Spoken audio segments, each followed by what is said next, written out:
Pode soltar o endereço para nós aí, Ítalo. Abra sua Bíblia. Mateus capítulo 2, obrigado, Sodré. É interessante que nessa época, os textos que se leem são praticamente os mesmos, né? E os três evangelistas, eles narram o nascimento de Jesus. Então a gente escolhe uma passagem, né, que tem a ver com a mensagem, mas certamente muitas outras serão citadas. Amém para todo mundo? Então vamos lá, Mateus capítulo 2, começando no verso 1, diz assim: tendo nascido Jesus em Belém da Judéia, no tempo do rei Herodes, eis que uns magos vieram do Oriente a Jerusalém, dizendo: onde está aquele que é nascido rei dos judeus? Porque vimos a sua estrela no Oriente e viemos adorá-lo. E o rei Herodes, ouvindo isto, perturbou-se toda Jerusalém com ele. E congregado todos os príncipes dos sacerdotes e os escribas do povo, perguntou-lhes onde havia de nascer o Cristo. E eles disseram: em Belém da Judéia, porque assim está escrito pelo profeta: e tu, Belém, terra de Judá, de modo nenhum és a menor entre as capitais de Judá, porque de ti sairá o guia que há de apacentar o meu povo, o povo de Israel. Então Herodes, chamando secretamente os magos, inquiriu exatamente deles acerca do tempo em que a estrela lhes aparecera. E enviando-os a Belém, disse: ide, perguntai diligentemente pelo menino, e quando o achardes, participai-me, porque eu também quero ir adorá-lo. E tendo eles ouvido o rei, partiram. E eis que a estrela que tinham visto no Oriente ia diante deles, até que chegando se deteve sobre o lugar onde estava o menino. E vendo eles a estrela, alegraram-se com grande alegria. E entrando na casa, entrando aonde, gente? Na casa, acharam o menino com Maria, sua mãe, e prostrando-se o adoraram, e abrindo os seus tesouros, lhes ofertaram dádivas, ouro, incenso e mirra. E sendo por divina revelação avisados em sonhos para que não voltassem para junto de Herodes, partiram para sua terra por um outro caminho. Aleluia, glória a Deus. Querido, eu quero nessa noite, talvez um pouco diferente do que você tem ouvido, falar sobre esse tema aí, ó. Mostra para nós. Fala para mim. Personagens importantes do Natal. Muito bem. Então nós estamos aí comemorando mais um Natal. Você sabe o que é Natal? Natal é nascimento. Vem da palavra natalício, nascimento. Lamentavelmente, muitos só lembram de que Jesus nasceu de ano em ano.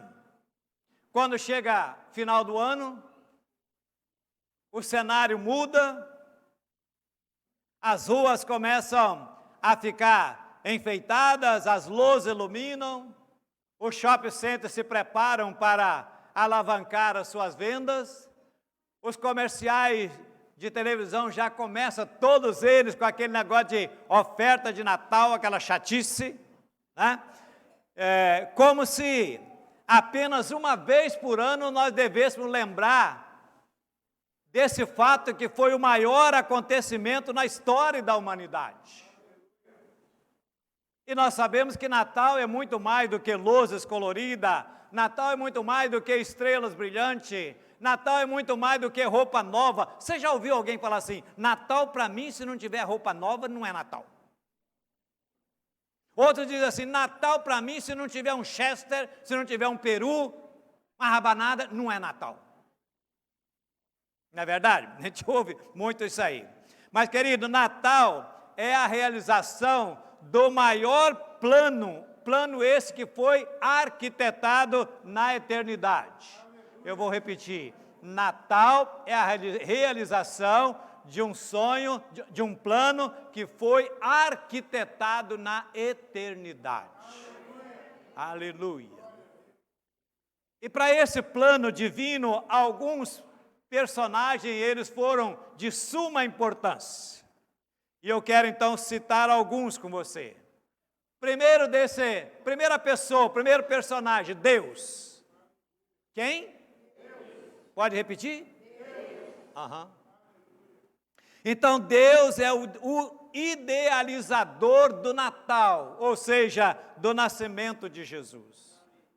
Desde a eternidade Ele planejou o resgate da humanidade e determinou um dia, na sua plenitude, em que Ele se manifestaria de forma humana, para que assim pudesse dar ao homem a oportunidade de salvar a sua vida, de salvar-se dos seus pecados.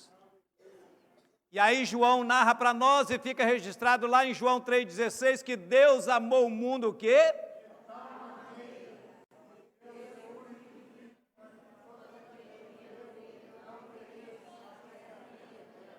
Ficou muito feio, né?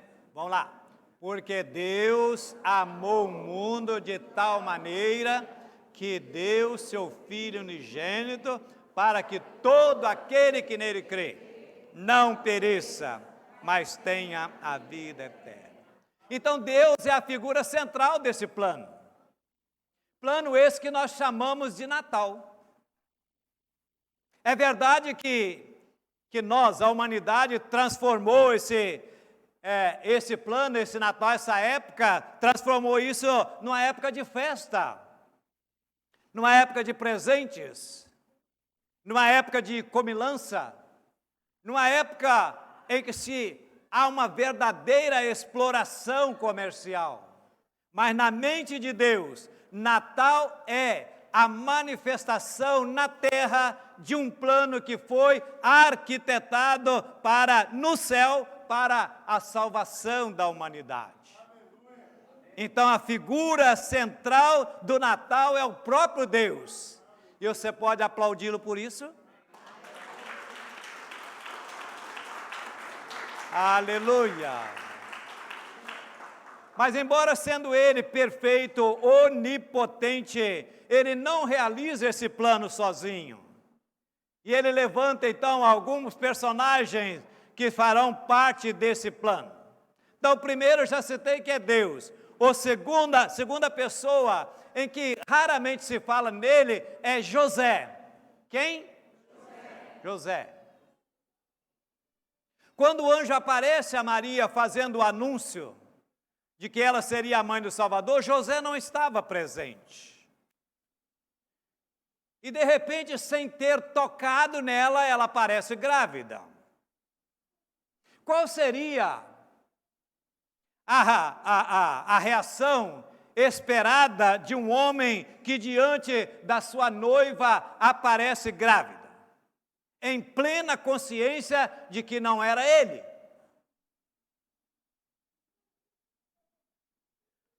José poderia ter levado Maria ao sacerdote para que ela pudesse então para que ela fosse julgada e receber a sentença segundo a lei, que certamente seria apedrejamento. Mas, querido, olha a hombridade desse moço, sabendo que esse filho não era dele, não tendo ele coragem de encarar o casamento, mas também por amá-la, não teve coragem de expô-la. E a Bíblia diz então que ele decidiu fugir. Por quê? Porque fugindo, ele assumiria toda a culpa de ter abandonado uma moça grávida e assim a culpa recairia sobre ele. As crianças não vão subir, mas precisa ficar quietinha, né, tia Aline? De repente, se precisar alguém sentar próximo aí.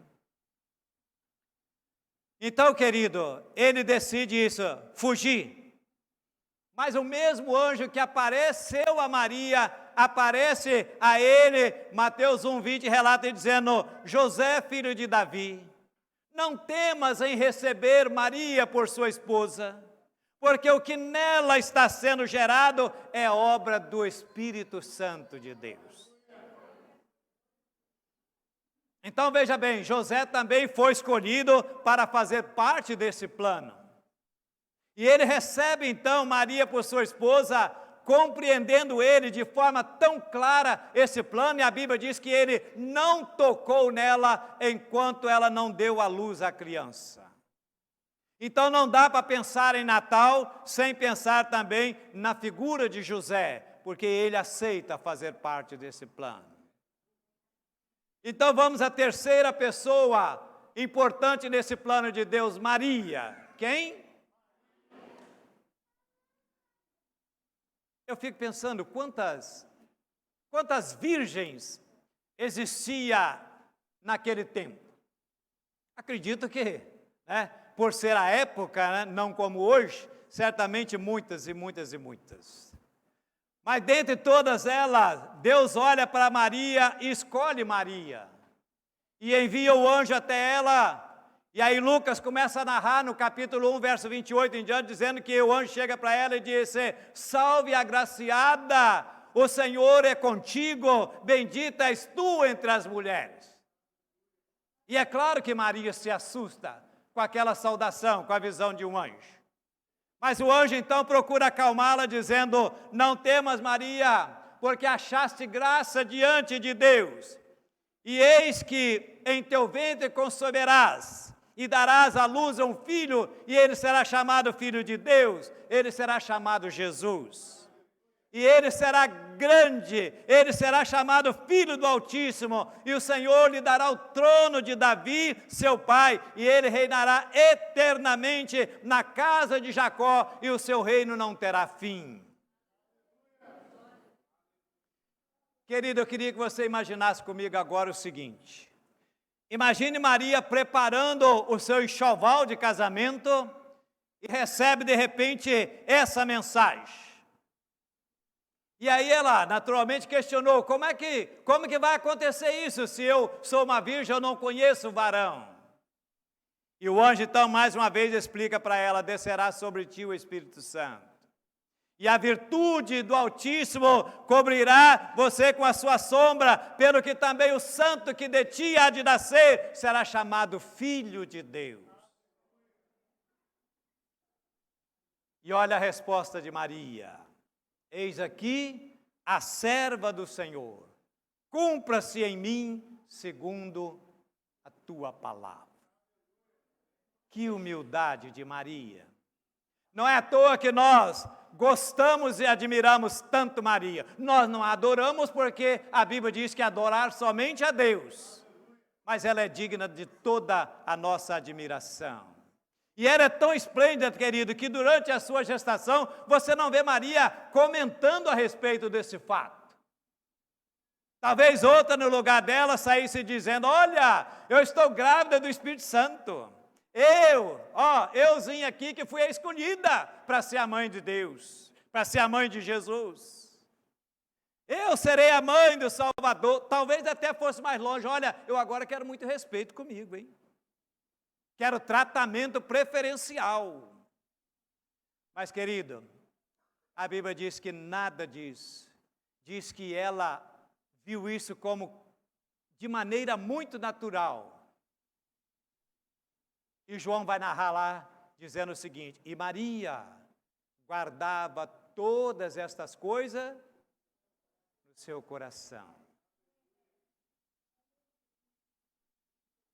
Então, a parte mais importante do Natal, Deus confiou a uma virgem chamada Maria, uma virgem de Nazaré. Vamos à quarta figura importante nesse plano, os pastores. Quem? Presta atenção nisso. Os anjos cantaram ao anunciar o nascimento de Jesus.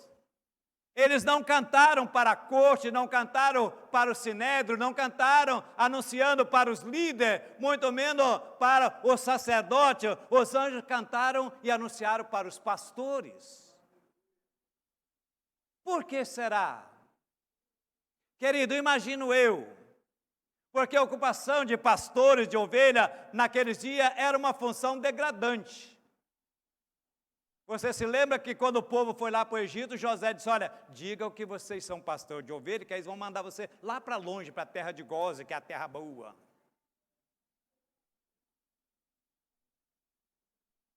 Então eles não eram bem-vindos, eles não eram bem-quistos. Mas é exatamente a eles que Lucas, no capítulo 2, narra a quem os anjos foram e anunciaram o nascimento de Jesus.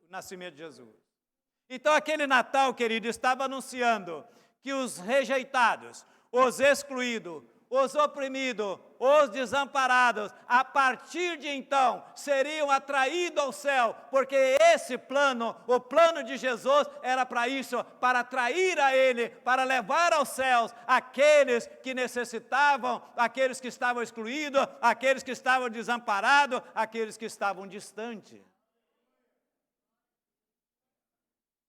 Você compreendeu isso? Pode dar um glória a Deus? Quinta figura importante, os magos. Quem? Presta atenção. Quando você contempla um presépio, você vai ver lá aquela figura de Maria, de José, aquele menino na manjedoura, você vai ver ali alguns animais, você vai ver os pastores, e aparece lá os magos. Essa figura não é correta. Os magos não estavam lá, querido, eles não estavam presentes. Os pastores, sim, imediatamente após a mensagem, eles foram lá e acharam o menino na manjedoura. Mas os magos vieram de longe, os magos vieram da Pérsia, 1000 quilômetros de distância. Então, quando eles chegam, Jesus já estava mais ou menos com 2 anos de idade. Entende agora por quê? Porque eles vão a Herodes e perguntam onde é. Herodes começa a ver, conversou com ele, e ele, não, porque nós vimos a sua estrela, fizeram mais ou menos a conta, então de sal e tal, e Herodes então percebeu que Jesus já estava, por isso ele manda matar as crianças de 2 anos para baixo. E eles chegaram a Jerusalém, olha a pergunta dele, onde está aquele que é nascido o quê? Rei dos judeus. Eles vieram, querido, em busca de um rei. Eles, independente de ter um trono, não. Jesus já nasceu rei. Aleluia. E aí diz então que quando eles chegaram, a Bíblia relata que eles estavam em casa. Percebeu a leitura lá? Não estava lá na manjedoura. Eles já haviam se acomodado numa casa. Jesus já tinha por volta de 2 anos. E eles entraram, acharam o menino e sua mãe e fizeram o quê? Eles o adoraram. Eles não adoraram Maria, eles adoraram o menino. E ofereceram a ele 3 presentes: ouro, incenso e mirra. O ouro porque falava da sua natureza real. O incenso falava da sua natureza sacerdotal. E a mirra falava da sua natureza sacrificial. Ele seria o Cordeiro de Deus que seria sacrificado no nosso lugar. Então aqueles profetas, além de estar ali, estavam reconhecendo e profetizando a respeito da vida de Jesus. A penúltima e principal figura do Natal, Jesus. Quem é que eu falei? Você pode repetir? Jesus. Mais uma vez? Jesus. Aleluia. Ele é o protagonista do Natal. Ele é o Deus que se vestiu de homem. Ele é o Deus que se fez carne. Ele é o Deus que a Bíblia diz que humilhou-se a si mesmo, tomando a forma de homem. E sendo servo, foi obediente até a morte e morte de cruz. Querido, o mundo celebra um Natal sem Jesus. O mundo celebra um Natal de Papai Noel, um Natal de árvore colorida, um Natal de vinho, um Natal de champanhe. A igreja de Jesus celebra o Natal de Jesus Cristo, porque sem Jesus não tem Natal. Aleluia. Aleluia. Para concluir, primeira pessoa, Deus. Segunda, José. Terceiro, Maria. Quarto, os pastores. Quinto, os magos. Sexto e central figura, Jesus. E a sétima e última figura, você. Você e eu somos a razão do Natal.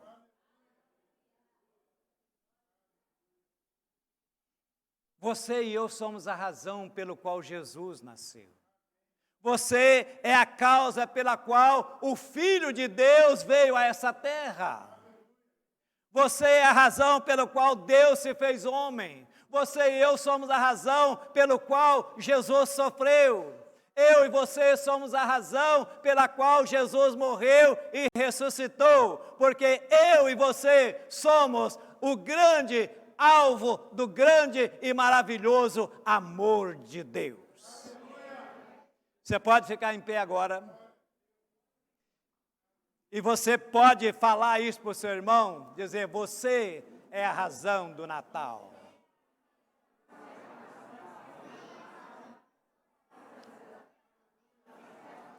Fala assim, por isso eu te desejo um feliz Natal.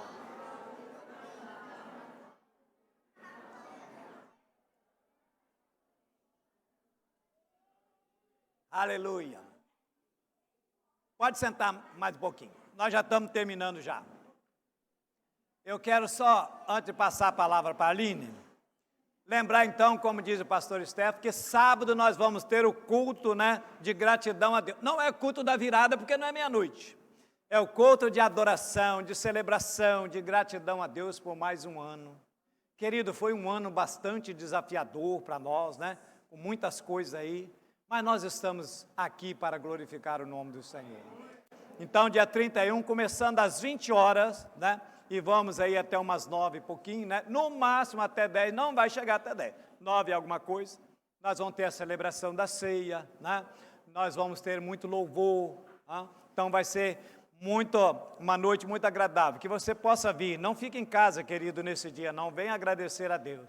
E nesse dia, então, nós vamos estar recolhendo uma oferta de gratidão, Você tem muitas razões para adorar a Deus com a sua oferta de gratidão. Quem ainda não pegou esse envelope, que é o envelope para a oferta? Alguém não pegou? Se não pegou, o Sodré vai entregar aí agora. Já pegou para você, para o seu filho, para a sua esposa? Sodré, tem lá a irmã Leninha que ainda não pegou. Pode entregar isso aqui, depois eu pego. Amém? Pastor, e domingo que vem vai ter culto? Vai porque dia 1º nós normalmente não temos, mas vai cair num domingo. E você quer razão melhor para começar um ano do que começar na igreja? Começar com um culto ao Senhor? Então, dia 1º, se você não viajar, não estiver por aqui, não deixe de vir adorar o Senhor no domingo que vem. Amém? Com relação ainda à oferta, alguém perguntou, pastor, eu não vou estar aqui, posso pregar, posso fazer um Pix? Pode. Mas você faça um Pix, querido, e identifica, por favor, bota no envelope, ou então passa a usar, para que a tesouraria não confunda o que é dízimo e o que é oferta especial de final de ano, tá bom? Pode fazer o Pix, não há nenhum problema. Hoje, todo mundo opta por esse meio mais prático, tá? Mas você coloca no envelope. Eu gostaria que você estivesse aqui dia 31 com a sua família, trazendo aqui o envelope, mesmo que você coloque lá o Pix, e você vem aqui, porque nós vamos estar adorando ao Senhor nesse momento, e eu vou estar orando, agradecendo a Deus, abençoando a sua família. Amém? Tudo certinho? Glória a Deus. Aline, você tinha pedido Doris, eu posso descer? Amém? Estou liberado? Então desliga meu microfone, Marcos.